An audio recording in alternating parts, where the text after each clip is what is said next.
Ted Yoho. Search for the Ward Scott Files on Facebook, Vimeo, and over 30 audio platforms including Apple and Spotify. Now here's your host, the Salty Dog, John Martin.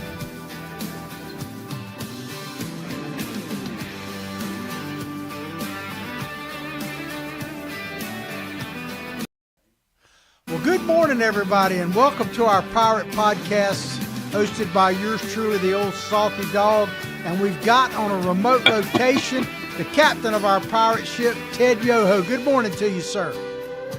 Good morning. I am actually on a ship today. My wife and I are in Germany on a river cruise. That is very cool. Well, yesterday was an extra special day for you, Ted. It's Mother's Day and all that. So, a shout out to all the mothers out there. But it was a very special day for you personally, was it not? It was. It was Carolyn's birthday, and it was our first day of our 50th anniversary cruise that we planned this about a year and a half ago. Well, that is very cool. It was a indeed, great day. Man. Well, I'm Here's sure to all the mothers. Happy Mother's Day. I speak for all of our audience, I do believe, when I wish your lovely wife, Carolyn, a very belated but happy birthday. Well, she appreciates that, and I'll pass that on. Well, I tell you what, Ted, the news, one thing about President Trump being in there and all the reaction to him, there is never a dull news day. And certainly over the weekend, we had quite a bit breaking. We're going to start out with this story in case people haven't seen it. If they hadn't, they probably weren't paying attention to the news. But we essentially had the mayor of Newark, New Jersey, and three or four Congress people from that area basically bum rush an ICE facility in Newark, and it ended up with the mayor of Newark getting arrested and potential charges against the other Congress people. So I'm using a Washington Examiner template for this. I'm going to read a little bit about it and then we'll talk about it. Homan, which we're talking about, Tom Homan, the border czar and head of all of this, basically. Scholes arrested Newark mayor after storming ICE prison, and he called it not very smart. The Trump administration border czar, Tom Homan, chastised Newark mayor Ras Baraka for recently trespassing at an immigration and customs facility prison, calling him not very smart. They keep talking about due process, Ted, and I'm not sure what they want, because part of due process, if you want to call it that, is to detain people who are here illegally. Even if you're going to give them a court hearing, you have to detain them. So I'm not sure what they want. I wish I knew. They create the problem. They have open borders. They have all these people come in, 11, 12, 13 million. Pick your number of the people that have come in illegally. They create that problem. Then you get, somebody that's got elected, President Trump and his team got elected on a large portion of getting illegal aliens out of the country and closing the border. And he's doing this. And so the left's mad at the right, or the Trump administration, for doing what they said they were going to do, that he got elected to do, to correct the problems that they created. And for this mayor to storm that facility, he put people in harm's way. You've got these ICE, the ICE agents that are there trying to do their job, and you get people like this mayor and some of the members of Congress, and they get so indignant about due process. It's just, they missed their boat. That's why they're not in power. So I hope they apply the law to this mayor, and I hope they, give him his due process and penalize him accordingly. Yeah, well, just so people understand, if they haven't seen the video, we're not going to play any video of it. There's quite a bit out there. It's easy to find. But it's not like they went to the front door of this facility and demanded access. What they did was, there was a protest going on outside the facility, and there's a gate that they bring in. I'm sure it's typical of any type of facility like this. They're busing some people in to be housed there. And these are not your common everyday run-of-the-mill illegal migrants. These are Tren de Aragua gang members, MS-13. They're literally accused of, and some of them have been convicted of multiple crimes, and they're Right. literally busing these people in, and they open this gate, so they're about to transition, which is probably one of the most dangerous times when you're transitioning. I would think so. And they're outnumbered. When they say the ICE agents are going to be outnumbered because, there's dozens of people on these buses, and this mayor of Newark and these congressmen try to bum rush the gate as it opens to let this bus in. So it couldn't be a worse situation, and they're literally endangering the lives of everybody involved, including the illegal migrants that are in there. So, it from any level, it makes no sense other than some type of PR stunt. That's what it is. It's a PR stunt, but like you said, it put people in harm's way. And I hope they go to court and they get fined accordingly. I could see even jail time on something like that. And the members of Congress, how indignant they were, and they're saying that they have the right to be there. Well, you do if you do it properly. If you go through the right channels, you just don't bust in. It'd be like you and I trying to bust into TSA and raise Cain there. You can't even talk ill to those people at TSA or you get arrested. And for these congressmen and the mayor to act that way is just irresponsible. Well, one of the congresswomen that did it, she looked about like that statue they literally down in Times Square. She's about 300 pounds or more, and she literally just shoved into these people with her body and knocked them back and everything. And the most ironic part of all of this is later on that day, they did let some of these Congress people in to the facility, and they actually reported back that everything was clean and nice and all of that. So it on no level it makes any sense. Listen to what the Newark mayor said about this. Listen to this. And they had second thoughts after they got in there and realized how much trouble they could be in. So now they're speaking a different story. Yeah, and they even came out and said that because they reported that there was body cam footage of this congresswoman basically knocking someone down, and they preempted the video being released. I don't think it's been released, but they preempted it by saying, well, if there is video of that, it had to be like AI altered because it didn't have. Yeah, right. They're like preempting the video. It's crazy. But this is what the mayor. Go ahead, Ted. I was going to say it's like Biden preempting pardons for his family members for crimes they didn't commit. That's kind of the same thing. But did he really do it? Was he the Biden that did it? That's a big question too. I'm not sure. Yeah, really? I'm not sure that Joe Biden even did the pardons. Yeah, I know his administration did.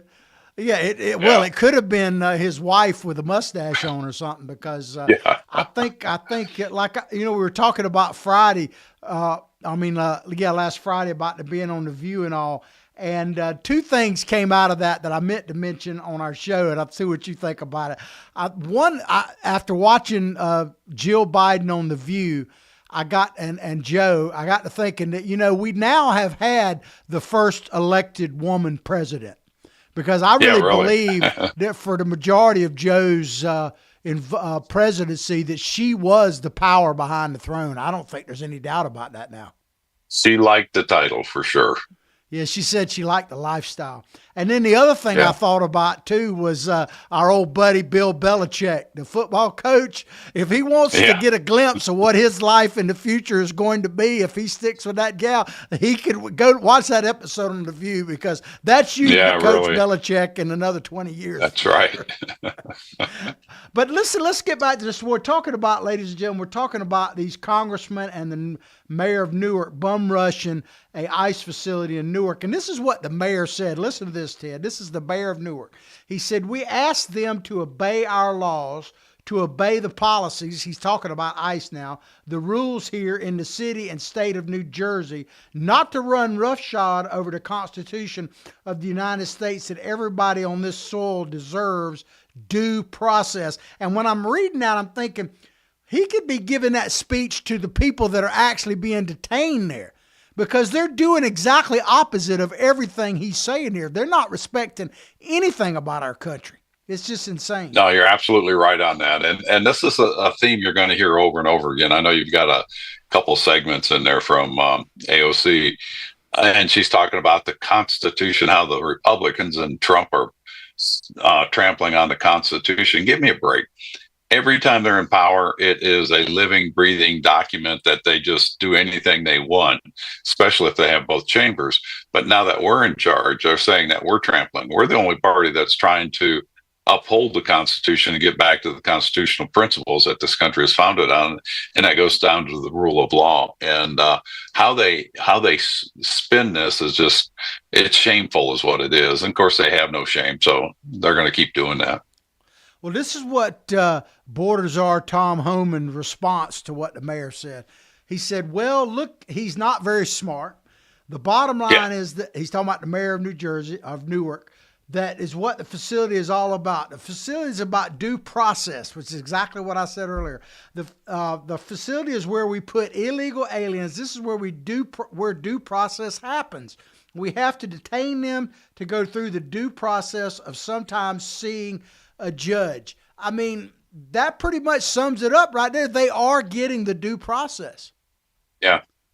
Well, you remember when ICE, I think it was in Trump's first administration, and ICE was really active going after people, and how the Democrats are coming out and they're blocking them. They're doing the same thing again. They just need to get down to the rule of law, do what we're supposed to, keep the borders closed, and let's move on. Yeah, well, you may ask, people may say, well, why is this guy, this mayor of Newark, doing all this? And is he, such a guy of like high moral conscience? Well, I can tell you exactly why he's doing this, Ted. Yeah. Let me see his name right. Baraka is running for New Jersey governor in 2026 to replace incumbent Democratic Governor Phil Murphy. Now, he may be actually extremely qualified to be governor of New Jersey based on the current governor. I want to play you this video clip. This is the current mayor, the current New Jersey governor, Phil Murphy. About 2 months ago, this video was shot. Check this out.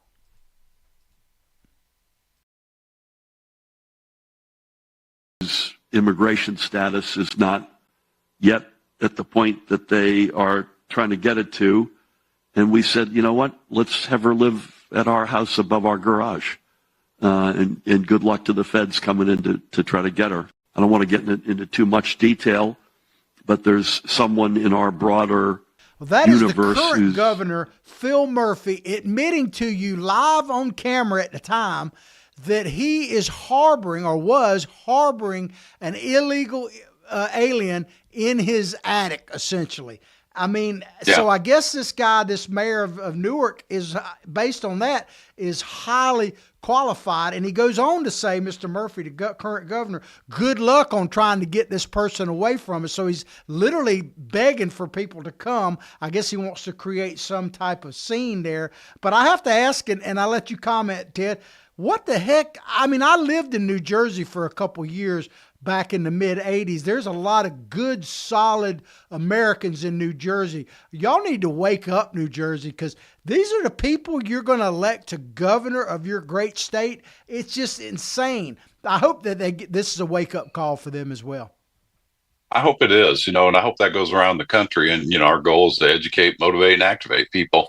But for this governor to do this, again, it's just a slap in the face of the ICE agents that are tasked to do these jobs. Tom Homan should go after. They should investigate this guy. And if he is harboring people, he needs to be arrested like they did with Judge Dugan and that other judge down in Texas. He and his wife, Canto, I think his name was. They just need to come down and enforce the law like they're supposed to. This will get people to change what they're doing and say, you know what, maybe we should follow this, and maybe we should get our immigration under control. Because if not, the immigration argument is divided. It's the left versus the right. The left will say we're xenophobic and we're against all races coming into this country. We want them to come in legally. And, the left will say the right wants to deport everybody. And this is where incidences like this bring it to the attention of the American people. And they need to have that open and honest debate to fix this problem. If not, it's just a political wedge issue that happens to come up every election cycle and it never gets fixed. Yeah, it's just people, it is a big wake up call really for the whole country. And I hope we'll understand this. Well, Ted, I'm always telling you that one of my services is to watch stuff that you personally don't have to I unless you appreciate want it. to. And I do it for our listeners as well. I sacrifice. And I told you right before we came on the air that I have now subscribed. I'm a proud subscriber. They'll probably boot me off if they see this, but I'm a proud subscriber to AOC's daily reflections or whatever she does and her statements from her lovely apartment. Does she do those daily? Does she do those daily? Pretty close. Certainly at 3 or 4 times a week.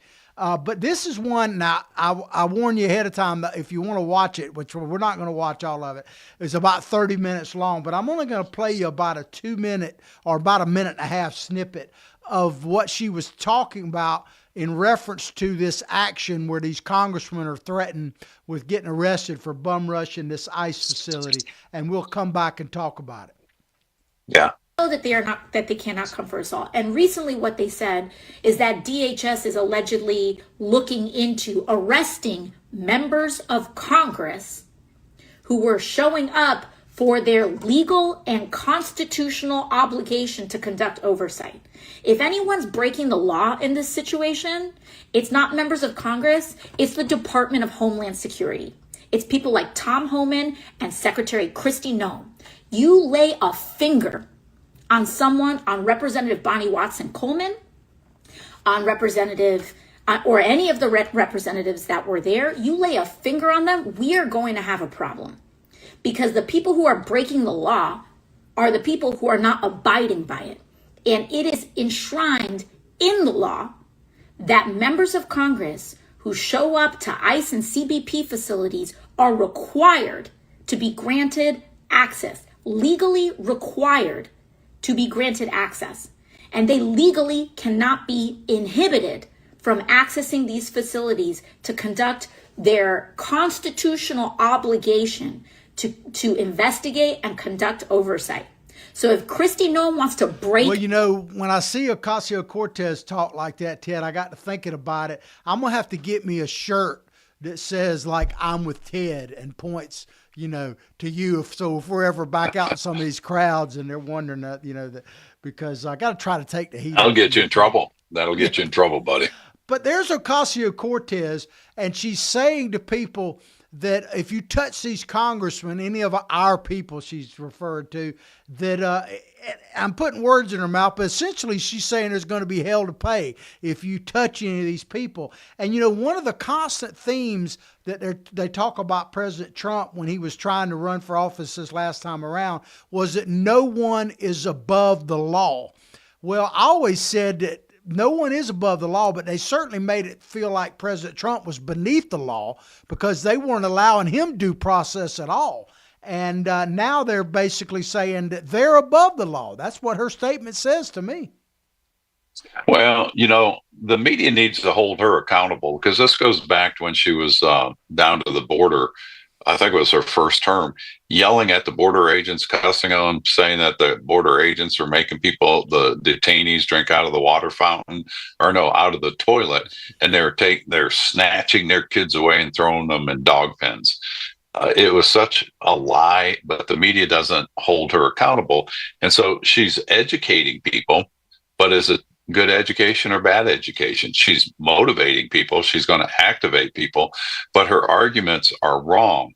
There's a segment in that one that you just played on Medicaid and what the Republicans are cutting the money from Medicaid for billionaire tax breaks. Complete lie. And she's talking about how the illegals pay into our tax system. Well, if you're here illegally, you don't have a social security number. So you do not pay into the tax system. You're using a fake ID that goes into somebody's coffers, I assume the government's. And, so what she's telling is a lie. Why not talk about coming into the country legally? What about talking about fixing our immigration system? And this is just the rhetoric that she throws out there. People follow her. She's good on the mic. She's very passionate about what she talks about. She's just off base, and it's wrong. She's misleading people. Yeah, you mentioned about her. You kind of used our phrase about educating, motivating, and activating people, which is what you and I are trying to do. And I agree with you. She's doing that. She's actually, I have to give credit where credit is due. She's very good at doing that. But here's the thing that I would say. I wouldn't say it's a counter to that, but I feel comfortable, Ted, in the marketplace of ideas if we can get our ideals and ideas out there. I have no problem, and I know you don't because you literally did it, debating someone like Ocasio-Cortez. I believe if we get a fair shake, which we don't, and get our ideas out there to people, that young people as well, that we will win at the end of the day. But that's why they're all about all this censorship. That's why they try to hamstring people like you and me, because they're not, we're going to talk about tariffs and stuff like that again in a minute, but they're not, what they're really terrified of, Ted, to bring it back to President Trump, they're terrified not that what he will do, they're terrified of his potential success. Right. That's exactly what it is. He may actually make America great again. He may actually make America safe again. Imagine that. He may actually make us healthy again. I sound like President Trump at a rally. But the truth is, that's what they're afraid of, Ted. That's why they want to ban shows like ours and stuff like that, because they don't want to compete in the marketplace of ideas. That's what they know they'll lose if they do. They just lost in November. They will. Yeah, they did. Well, and you think what they're selling, it's division, it's hatred, it's tearing America apart. What we need is somebody that's going to bring America together and start solving some of these problems. We've talked about the major problems of this nation. It's our debt, it's China, it's open borders, it's energy security, it's education, and we throw healthcare in there. But those are the things that we really need to be focusing on. And what she's talking about is just dividing this nation, putting one side against the other and saying, let's come together and fix these issues. And I think you're 100% right. If Trump is successful, what are they going to complain about? What are they going to say? Oh, look at how good he made the country.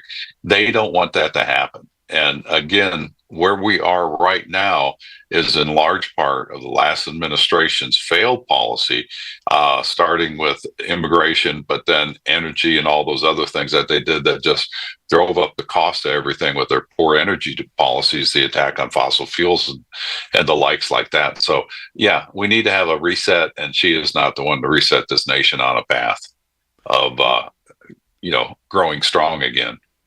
Well, we're about to take a commercial break, but I'm going to give my little spiel on that right now too, Ted. Sure. If we're talking about the marketplace of ideas, right, and that we can win if our ideas get out there, and I'm talking about MAGA, I'm talking about basically America first, however you want to label it. If that's something you support out there, then we absolutely need your help. So in order for us to continue getting this message out, we need you to not only support our sponsors, but think about potentially becoming one, and look at that tagline down there that says, call Freddie if you'd like to help us. So we'll be right back after these commercial break.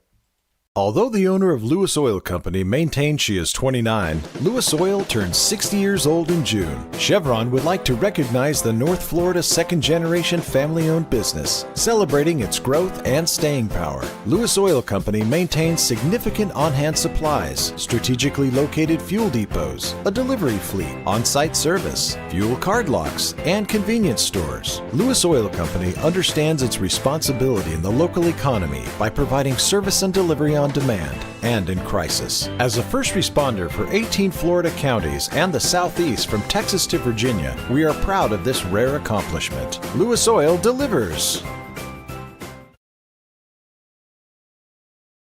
Thank all our sponsors who keep the show going and pay the bills.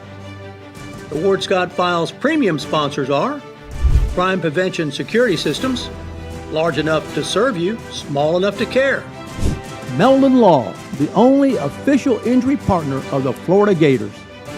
The Ward Scott Files Gold sponsors are Lewis Oil Company, Shoot GTR, On the Spot Dry Cleaners, R&R Construction, and Style Cuts.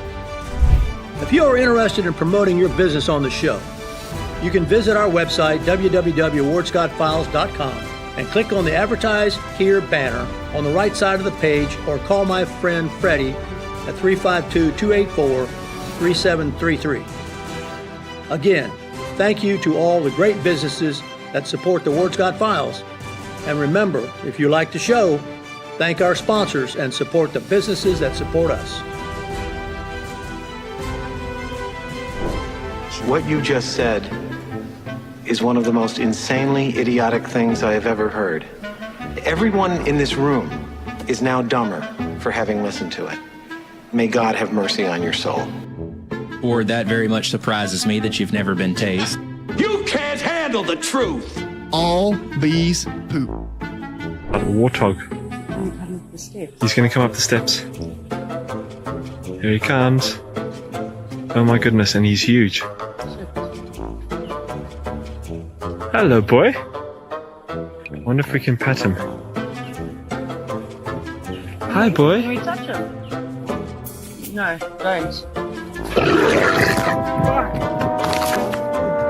Help me! Help! Help!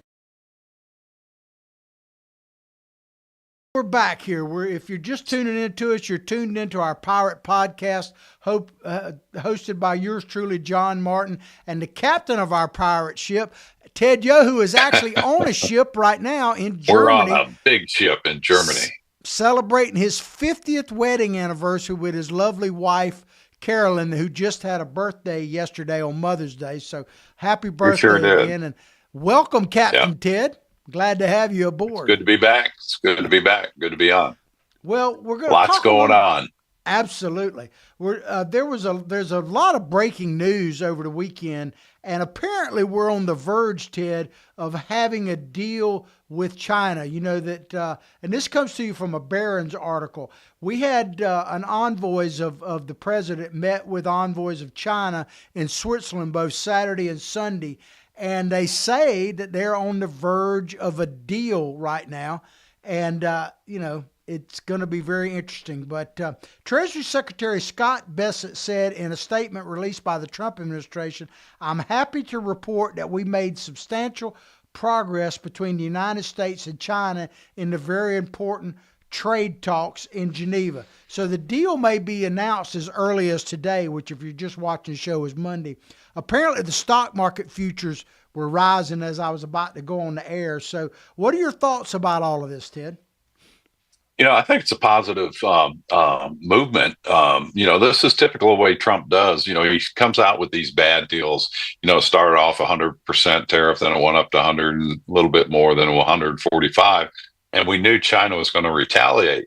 Well, you've got to sometimes just stir up the pot to get activity. And now they're down, I think, a reciprocal 10% tariff between countries, which is a great thing, because what China does is they use state-sponsored enterprises, meaning the Communist Party pretty much owns the enterprise. They produce the product and they sell it cheaply on the market because they're not worried about making a profit.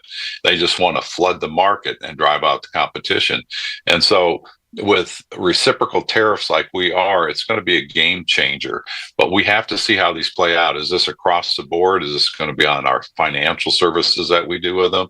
Or is this going to be just on the manufacturing, the stuff that you get at, at the hardware store or Home Depot or Dollar General, that kind of stuff? This needs to be significant changes. And then it's all predicated on the Chinese government, the Communist Party, curbing the fentanyl precursors that they're shipping to Mexico.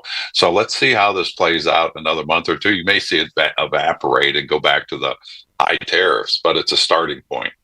And like you said, the markets are acting pretty favorably to it. Yeah, and I heard an interesting piece of news, and I don't really know the details, but, we've been talking a little bit about how China is not in the best shape economically right now. No, they're not. On a reliable source over the weekend that 20 banks failed on Friday alone in China. I don't know if you heard that, and I don't know how significant that is, but 20 banks failed on Friday alone. I was on another talk today I did with the Japanese delegation, their legislative body, and this came up there. They said they're on real tight financial situations over there. And the idea is if we can get their finances to collapse and their economy to really take a tank, that they'll change positions on a lot of these things that they've been doing nefariously around the world, maybe leave their hands off of Taiwan. But if that happens, Xi Jinping will lose power, and that's the last thing he wants to do. And, he's in a place, I think we talked about this last time. If he doesn't like you, his number 2 in charge, they had him at that meeting, and somebody walked by and tapped the guy on the shoulder, and he left, and we've never heard from him again. So that's typical of what they do in that regime. So if their economy fails, that's what's going to happen. You're going to see them backslide.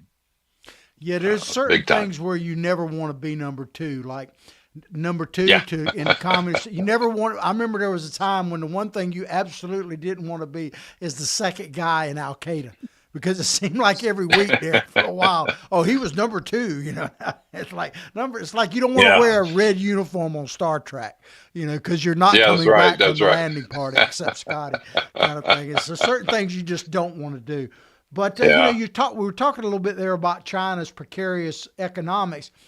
It's an interesting balancing act, because my fear is that, and I'm not saying we don't need to do what we're doing, but desperate people do desperate things.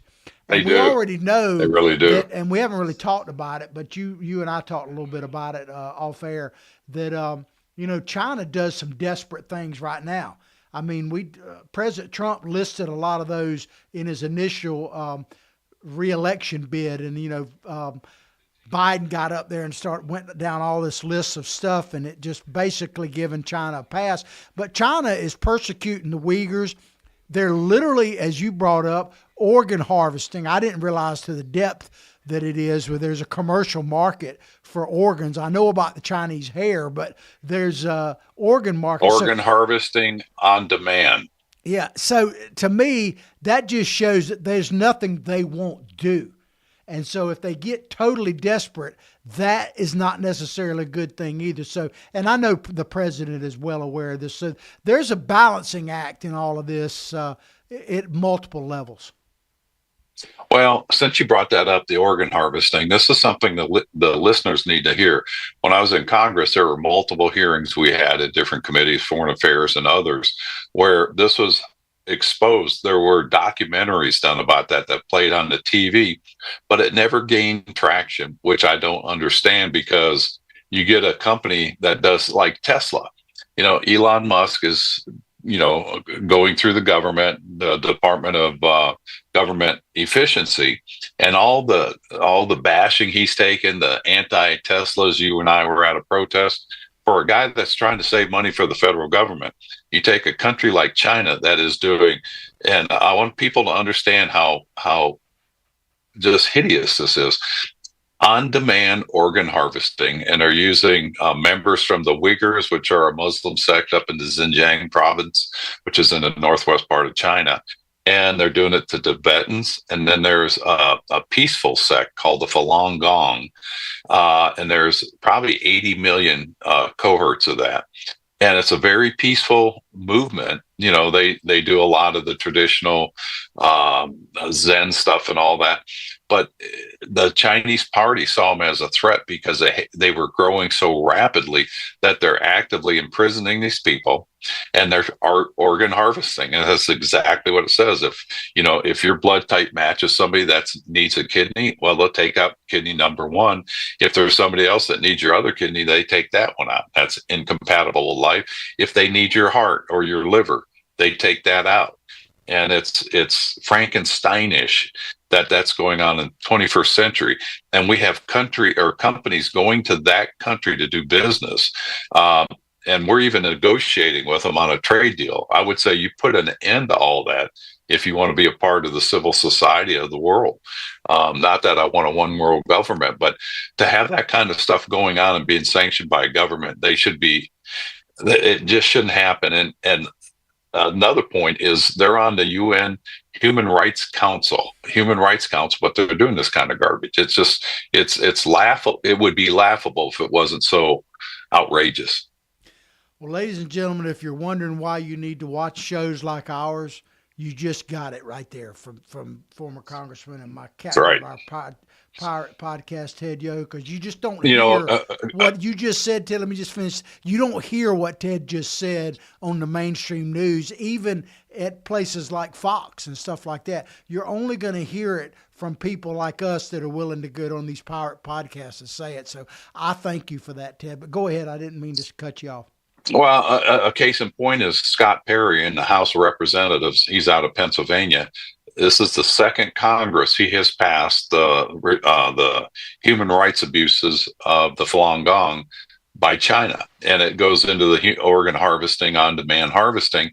You know, the interesting thing is it passed the House last year, but it didn't pass the Senate, so it's up again. And I don't understand why not all 435 members of the House and the 100 members of the Senate do not vote and pass this bill, and then put that pressure on the Chinese Communist Party.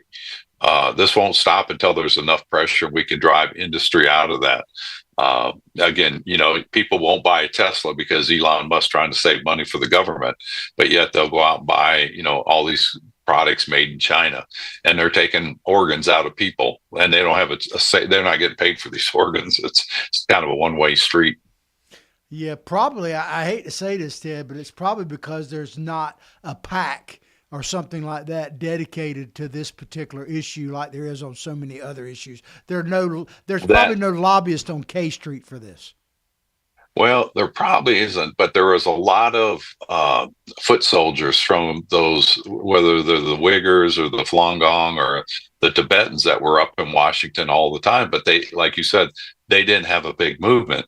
But the media is complicit in this. The media knows about this, and this is something they should be driving home constantly. This should not stop until this goes away.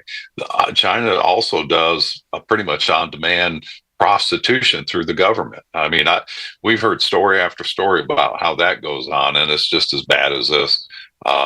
You know, they're a bad regime. There's good and there's evil in the world, and they're evil. Yeah, well, we're talking about this, it just fires me up because the question I would have, and we kid a lot about like AOC and stuff like that, but why isn't she using her bully pulpit to say something like that? You know, that's a great point. Why aren't they talking about that? You know, I don't know, because it won't win elections. You know, they want to divide the people and say, oh, look at how bad these people are treating you, and if you vote for us, we'll take care of you. They're taking people down the wrong path. You know, they're following the wrong Pied Piper. They're following a Pied Piper. Yeah, it just so, you know, anytime they start yapping all this stuff, it makes me just want to ask that question. Well, let's get back to put a little humorous. Yeah, let's get back on track here. Yeah, a little humorous spin on this, not to downplay that at all. But we're talking about Trump making potentially a huge announcement today about a China deal being done, or at least a framework of one.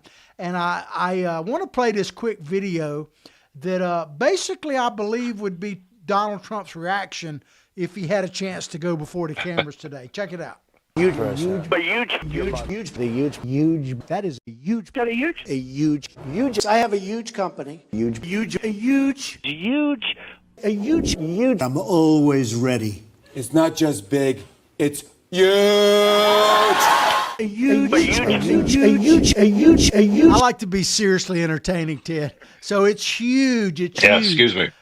But, you know, we were talking a little bit before we went on the air about the latest thing that's supposed to happen today, that Donald Trump is going to be signing. I don't know all the details, so you have to forgive me on that, but some type of executive order that basically makes, he's claiming that it will cut drug costs between 30 and 80%. I think on Truth Social, he kind of cut it in the middle to like 60-some%. But it has to do with the drug companies not being able to charge more to the United States than they do to any other customers. And, you know, but you don't hear, it's going to be interesting to me to see how the liberal left, the Ocasio-Cortezes of the world, are they going to jump out now and be against this? Because they've been for it in the past.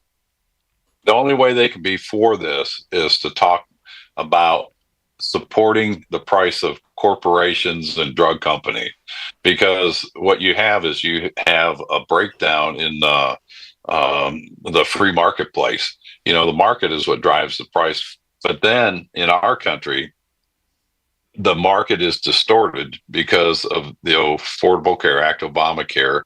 Out of that grew a creature called PBMs, the benefit pharmacy managers.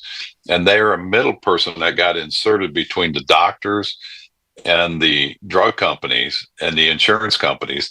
And the PBM drives the price of all those drugs up because they take probably about a third of the price, depending on the drug. It drives it up by at least a third. And then they give rebate backs to the prescribing doctors or pharmacies. And in the process, they drive out the small independent pharmacies that were part of the big marketplace that, you know, gave more competition out there. And so for Trump to go in there and do it, on one hand, yeah, we'd like all of our drugs to come down, but what's it going to do and distort the market? You know, it's like going after the free market economy and system. That the government is the one that really stepped in here and drove those prices up by their crazy policies. And those policies, I want to remind people, were the Democratic-led Nancy Pelosi back in 2011 when they passed the bill on midnight of Christmas Eve, I think it was. And, you know, that's the bill, the infamous bill. We have to pass it to see what's in it. You know, remember that. And this is how you get this garbage where we are today, because of bad policies that were done. And those bad policies were done by a unilateral party in the House, Senate, and the White House. And that was the Democratic Party.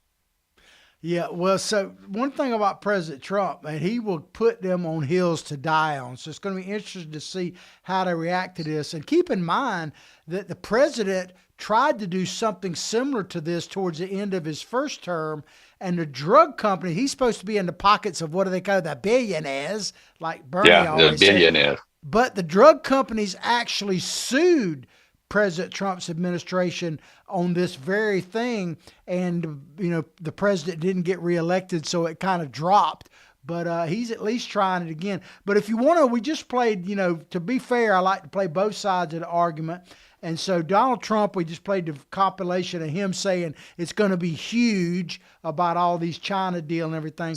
But I want to give fairness. I want to give the left's response in a very similar video. And we know that that this is what they're going to say about anything President Trump does, even lowering drug prices. Let's play that.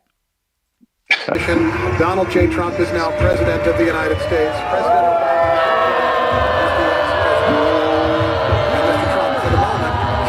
What a great honor to be able to introduce for the first time ever anywhere the 45th. And there you have it, Ted. There's one of your greatest fans, probably that lady going, no! That's just so classic, man, that you can play that all. Talk about a meltdown. I like to be seriously entertaining, but we talked about it earlier, but I'll say it again. The greatest fear of these progressive leftists is not that Donald Trump is going to fundamentally change America like they want to do. They're afraid that he's going to actually be successful. That's what terrifies them. That's what keeps them up at night. Yeah, and they don't want those kind of results. They want to live in that misery. They just want to live in that because that's what that's what keeps them going. Going back to what you were saying about Trump, keep in mind the rules and regulations on our drug manufacturers have just really driven the price of the drugs up. The FDA can show up and any manufacturer here in America unannounced, and you have to let them in. Now, over in China, where most of the manufacturing of drugs have gone, the FDA has to make an appointment before they can show up. And and this is something that happens all the time. Medications like, say, blood pressure medicine, if it's supposed to be 25 milligrams per pill, it may be 25 this month, it may be 10 next month, it may be 125. And so you get this curve that goes up and down, and you don't get that consistency of treatment and the continuity of a steady level. And so our drug manufacturers in the United States have to play at a different level of rules than they do in China. And this is something that has really driven the cost of the price up because they can produce a drug that's ineffective, and it gets on our market, and they're doing it, by skirting the law. And this is something that really needs to change. And when we change that, you'll see a change in the drug manufacturing prices, I'm convinced. Absolutely. Well, another big breaking news here is that President Trump is going to be heading out today, sometime today, for the Middle East. He's going to go over, and that was his first trip last term, and he's starting out this term. And according to this Washington Post article, his plan is to focus more on business deals and not geopolitics. That's according to them. But let me read just a snippet from this article. President Trump plans to leave today, talking about Monday, for a 4-day trip to Saudi Arabia, Qatar, I guess, and United Arab Emirates, a mission that is expected to focus heavily on business deals and new investments from the oil-rich region. So this is his first official trip. I'm assuming he'll probably talk about a few other things behind the scenes in that. But what are your thoughts on the president once again choosing his first foreign trip, not counting obviously the funeral of the Pope, to the Middle East? I think it's a good sign, and I think it's significant to note that he's been in office 100 days and he hasn't gone anywhere. So he's focusing on domestic policies. But I think this is very significant for what's going on in the Middle East, to show a strong hand and support for the Saudi Emirates and all those countries in that area. There has to be some unity that we can show that we're bringing together. And hopefully this will lead to some transactions to help solve the Middle East crisis again between Israel and Palestine. And I think this is a very good way to start that diplomacy. Yeah, one of the consequences of him leaving today could be, and I hope this is right, I know we're being played a bit on this type of thing, but Hamas has said they may, as early as today, release the last, what we think is living American hostage today. And, I know they're just playing games, but let's hope and pray that actually does happen, because it'd be great for him, obviously, and his family and in general. But this visit, according to the article, comes amid a sweep of pressing regional security concerns, including the fate of Gaza, Iran's nuclear program, and Trump's long-held goal of brokering a deal which would normalize relations between Saudi Arabia and Israel. He was on the verge of that before. So that is a huge. He did the Abraham Accords that had Qatar, the UAE, and they signed a peace agreement with Israel. I was there at the White House, and they did it out in the lawn. It was historic. And now, if you can get Saudi Arabia in there, that brings a coalition of strong Muslim countries that are going to put pressure on Palestine to stop all these antics. And it's also going to put that pressure on Iran. And that's the kind of coalition that he needs to build. And, people criticize him for not building coalitions before. This is probably one of the strongest coalitions that we'll have recorded in history, especially when it comes to the Middle East. Yeah, an interesting side note to all of this, and I until all the details come out, I have mixed feelings about it. But apparently, President Trump is poised to accept a luxury Boeing 747-8 jumbo jet from the Qatari royal family that supposedly will be converted to a new Air Force One, according to multiple news reports. Now, we know that there's been some big delay in a new Air Force One going all the way back to Trump's previous term. So assuming, for the say, what they say about that this is true and it's going to be a new Air Force One, what are your thoughts about that, Ted? I don't like it for a couple of reasons. One is you got to look at the emollient clause of the Constitution, receiving gifts from a foreign government. I know they've already said, the administration has said they've had their lawyers vet the process and they feel comfortable with it. But then you have to look at a security concern. That's a big jet. There's a lot of places to hide. listening devices, and all those things. And it's bad enough to build one in America and trying to fend off people putting espionage and listening devices and all that. To take one from a foreign government, I think it's a misstep, and I don't think I would recommend it. Yeah, I was thinking that same thing. It's amazing how you and I think alike about that. And I was thinking, Scary. That if we do accept it, that the first thing we should do is have the Israeli Mossad or whatever go through the whole thing. Because if anybody can detect nefarious electronics, it might be them, because we've seen what they can do with pagers, let alone jet. Yeah, we don't want to leave an unattended pager in there. Yeah. So if we're going to do that, then we not need to do that. But, certain things really irk me every now and then, Ted. And there's something that's kind of happening. Tell me that's not so. Kind of conjunction with this that really I'm just going to say it pisses me off. You remember back when the quote, "Don't Say Gay" bill came out, which it never said don't say gay. Yeah. It never did. And who were the two main ones? This was in our state legislature, and if people hadn't paid attention to it, it was essentially saying you can't put certain types of language in books for minor children in school. That's basically what it was about. But Disney, which I don't personally have anything against Disney, at least I didn't used to, took it upon themselves to attack the state of Florida and focus on Ron DeSantis and put out all kind of lies about this and threatened basically to withhold monies. And they made a huge deal of this in supposed defense of LGBTQ rights and all that, right? Isn't that what he did? Yeah, because they were so adamant about protecting those rights. And that bill, I read the bill, had nothing to do with gay, anti-gay, pro-gay, anything. It just didn't want your kids being taught that. It wasn't appropriate. So people may be saying, well, John, that's 2 years old. Why are you bringing it up now? And this is the part that pisses me off just a little bit, Ted. Disney has announced that they are going to build the first completely new theme park in several decades, and it's going to be in Abu Dhabi, and it's a $30 billion project, $30 billion project in Abu Dhabi. Now, that's certainly a free enterprise, do what they want, but here's the thing.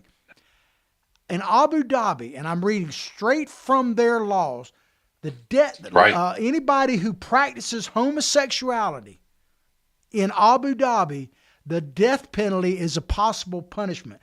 LGBT activities are illegal in all the UAE. Punishments under Sharia law include death, life imprisonment, floggings, fines, deportation, chemical castration, forced psychological treatments, honor killings, beatings, forced and anal examinations, forced hormone injections, and torture.